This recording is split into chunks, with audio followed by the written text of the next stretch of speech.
how little meat refines our English wits. Yet magicians are the true chefs and ingredients of the convivium, of sense, the witty food cast from the tree, tough mind stuff and tough mind stuffers together circle a cycle into intense golden orb, earth of water, apple clear ripening on the verge of autumn moonlight, eaves and wisps of dark cold salubrious air for biting into, clearing out the summer heat, and wind helps to round out the meditation on fire, beech nut symmetry. It is the sex of the symbol that drives us wild, snapping a sharp invagination on seed blades bouncing off rays, so the sight beams wild, building a bridge between oculus and intellectus, the fecund bed of the phantasm. The poet is the page, nature writes on, his back, a servant and courier of the ever-widening rift, where to plant it, as Joachim Tonkius felt, whether it be vegetable, mineral, or animal seed, the plot or womb is crucial, for it draws from the mummia the ground exudes. Like produces like, the babe in the egg is a mummy, and its perfection can only be found in resurrection, birth, balsam no further. The turf I drum up with my feet kicks up a rhythm of mixed fruits, some acidic and sour, others mellowed sweet, like rotted apples give off a musk in the air of tannin scents. Fall temple. The poet cannot help but become the things written about. Harvest frozen in the dry form of the nut anchored in its static bloom, wired for security, for life, propagation, cured it can be dropped, will not break.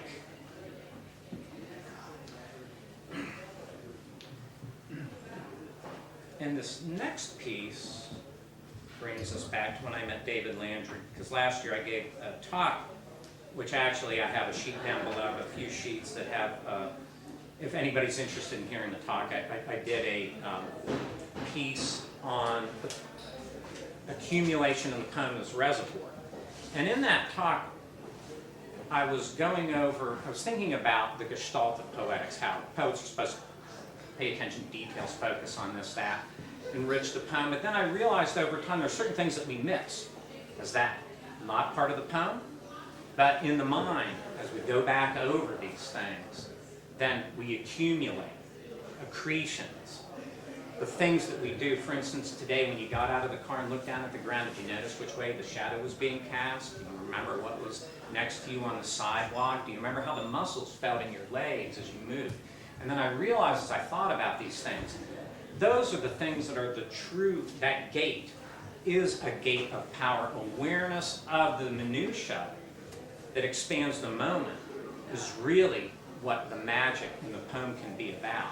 And amongst other things, besides poetry, just for everyday life and within the poem, I found it helps to remove writer's blocks from going over things like that. And so this next poem deals with that.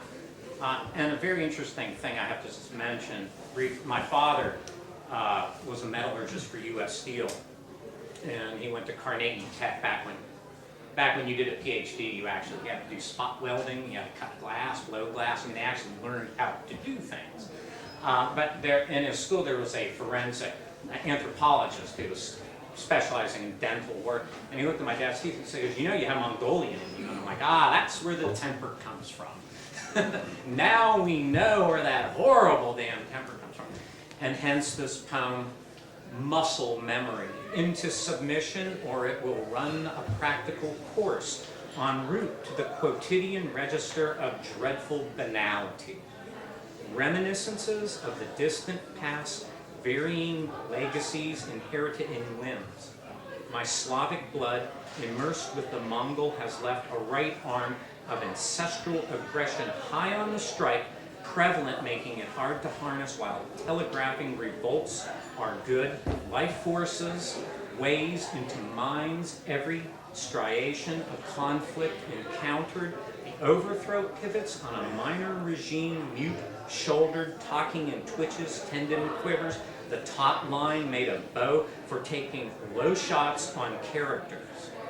Parts of a weapon anatomical chapter of skirmish and battle, stored for reckoning volatile bursts of anger. Restraints of parts populate the warring body politic, and if they offend, start sharpening the axe, a quill.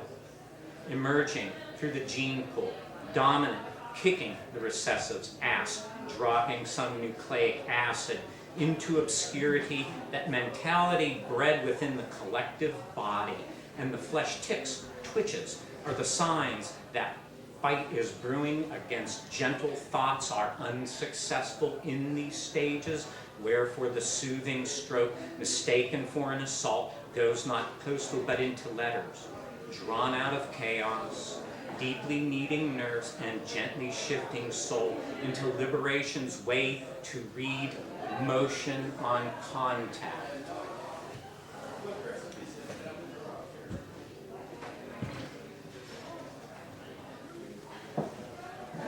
Time to shift to part 2 of the book. This is sort of the eros thanatos part of the book. Or to use the maybe often abused term nowadays, tantra. But I go by the ancient definition of tantra, basically just meaning the work of reality, the tanu meaning body, tan being to stretch. So if you look at reality as the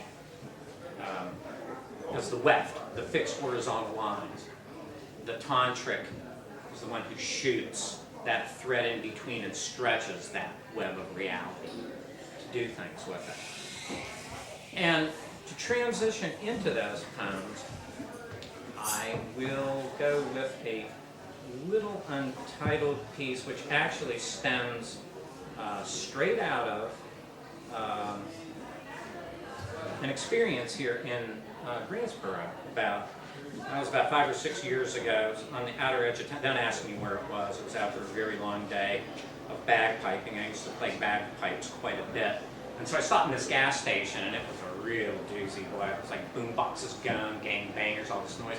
I go into the restroom, and I'm seeing some wonderful graffiti. I love graffiti, and I love misreading graffiti, but I actually read this carefully, hence this piece. Above bathroom stall, blistered paint from a cigarette ember, etched inscription, "Kill me." I found some tantric wisdom.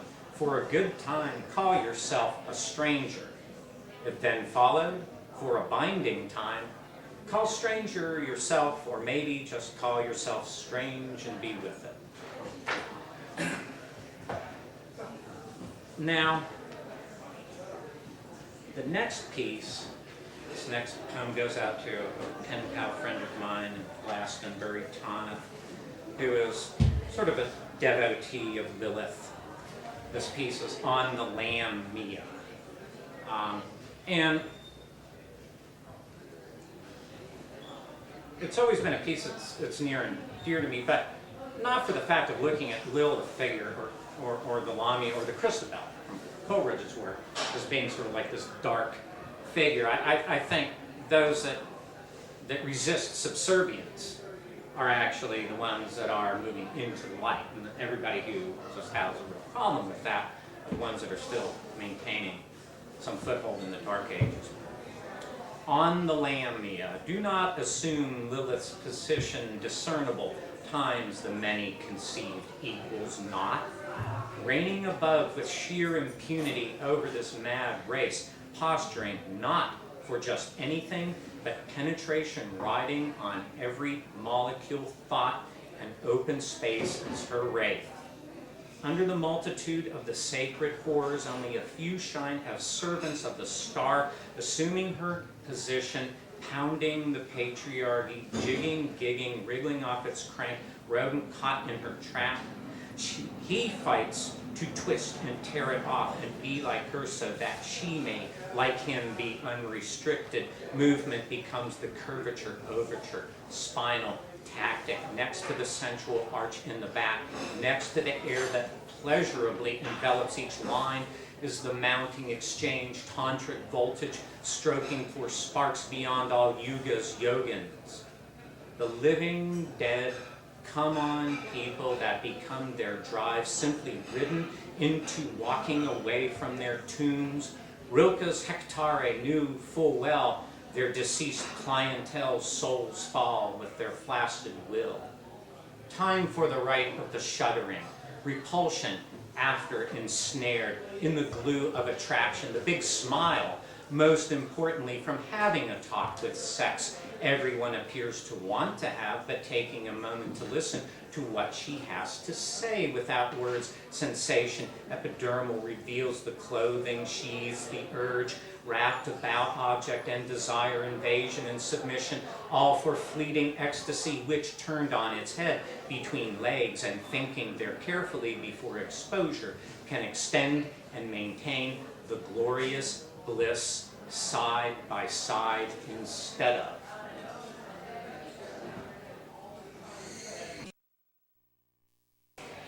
And this next poem is one of the few that I've done which is based from an inspiration from a painting.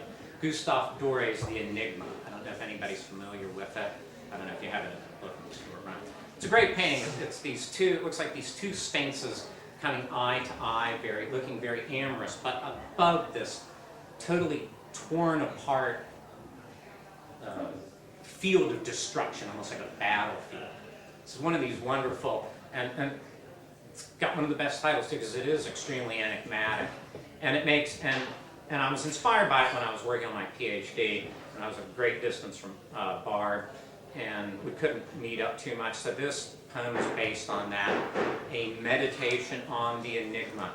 This severe movement of separation and nascent choosing has placed us either side of the no man's plane on a live realm of Scaria, extends on ad infinitum. There is no rest when your bodies through your hands keep having sex, gushing caustic all over the irrational land palette for the mix of tantric artwork, ochre, daubs, plunge thumb down and you can feel it through your smooth holes, devastating.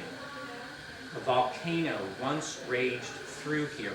Now it's gone, and the magma of her grace flows still. Once it has hardened, what of the unborn and undead who never had a chance, or too much of one, and maybe got so far as to sprout? But the ravaged land bereft of fertile grace strangles the life out of them. Ranlands, less fortunate than fungus, for they can never spread, recede, devoid of succulence, cracks and fissures of the land's baked clay surface, yearn to ooze the fecund juices, but the lusting sun just fucks it dry. And so her body, potent in potentia, remains an edifice supine, permitting only a select few dwellers at the porthole, yearning to become someone's magical wish at orgasm, a chance. From a glorious conjunction on this plane of oppositions who've slaughtered each other during the precise moment of the conflict's cessation, we meet on our own terms, using our self-fashioned key to undo the enslavement of wedlock, remarrying every time we assume the body of beast and embrace, setting the field to flames, cleansing. When the incendiary passion becomes so great, resistance in turn becomes futile, and that very agonizing moment between reaching out and touching threatens the order of our entire universe. Then it's gone.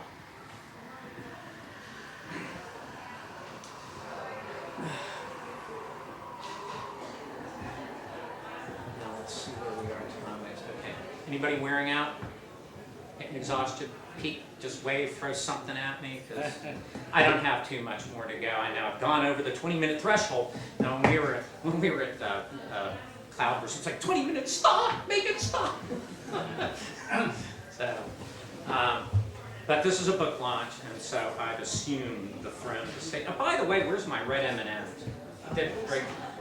I hadn't heard about the red M&Ms. Oh no, we went through this thing. I said I want the 3-quart fishbowl of red M&Ms, or forget it, all bets are off. And so we got into this little joke about it. It's funny, is anybody aware, you know, what was it, Van Halen, does anybody know about the infamous rider? Oh, you do, okay, anybody else? Who was it? David Lee Roth said, all brown M&Ms must be removed. Or a complete forfeiture of all funds and etc. You have that written in. So by the way, you need to look, oh, that's right. So much for contract. I had to mention.